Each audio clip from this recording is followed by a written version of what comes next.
What's up everybody? We are back here at the Fixer Upper, and today we are moving on to the next part of this project, which is demoing the kitchen. It has this really weird drop ceiling that I don't like because it just makes everything feel super cramped. So we're gonna go ahead and get rid of that. We're gonna be doing all new countertops and cabinets as well as flooring throughout the whole entire place. We'll be getting rid of this fluorescent lighting and adding in some recessed lighting, and this full wall right here that separates the living room from the kitchen, we're gonna turn it into a half wall. I also really wanna get rid of this weird paneling that's on the wall right here. So we're gonna gut everything down to the studs. But first we need to go ahead and get all the appliances and everything out of here. So let's get to it.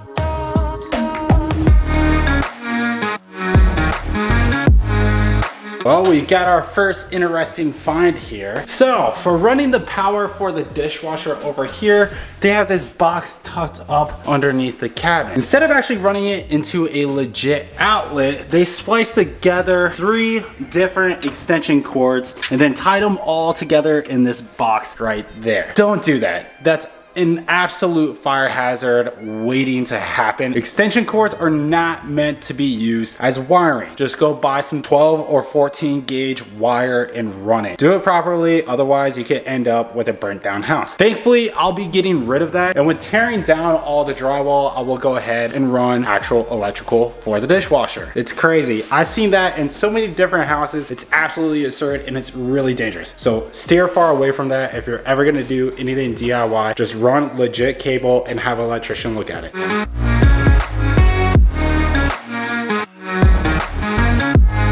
Another very interesting find here. So this flex pipe was being used as the P-trap for the plumbing to drain outside. Once again, don't use these. This is not proper plumbing. So if you're doing DIY, stay far away from flex pipes. With the appliances now out of the way, we can start taking out these cabinets. Originally, I was gonna try to save these things, but as you can see, it was built with some particle board and it's gonna be an absolute pain in the butt to try to save that. Plus, these are 1970s cabinets. They are nailed into the wall, so it's gonna fall apart once I start pulling them off of the wall. So with that, let's go ahead and get these things out of here. Then we can work on removing the drop ceiling. I've been waiting for a long time for this moment. I've been really curious what this piece of wood right here is actually holding up. Obviously the cabinet, but I've been wanting to remove it, but I have kept myself from doing so just so I can show y'all. Let's see what's up. Doesn't look like it's nailed in.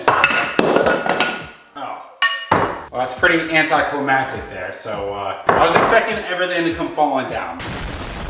But obviously that didn't happen, so let's go ahead and get the rest of this junk out of here.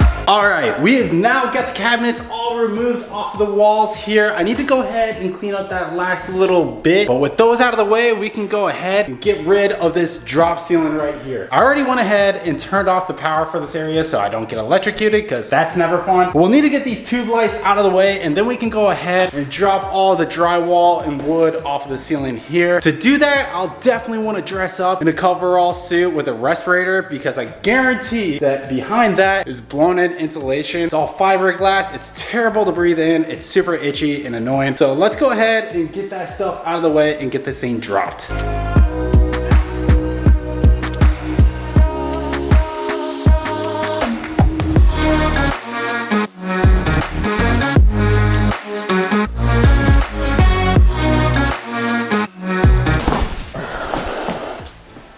Golly.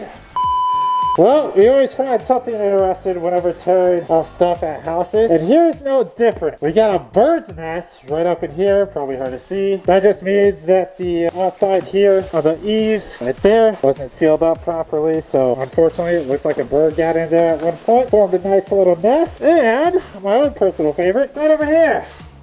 Yeah, that's a good old wasp or a hornet's nest. Not really sure which one. I'm not really looking forward to removing that. I'm gonna go buy some bug killer, spray it on there. I'm sure nothing's in there, but at the same time, I'd rather make sure that they're all dead and not find out that they're still alive and get attacked by it. We almost had the ceiling all dropped off of here so we can start taking out that framing. But yeah, for the most part, it actually looks pretty good.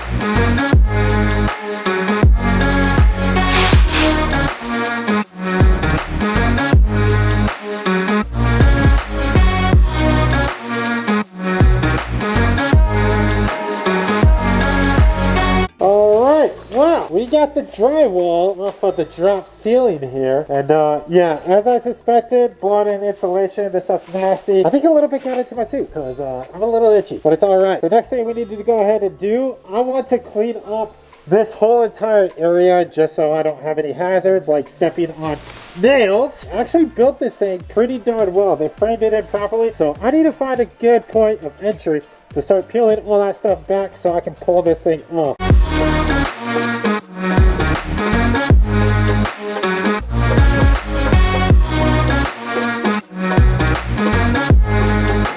I think I'm just going to go ahead and use a reciprocating saw to cut off these beams from the big box that's built up here and was holding the light bars, and then I'll just go ahead and cut out each individual area, then come back through with the pry bar and pull out all the blockage. We'll see how it goes.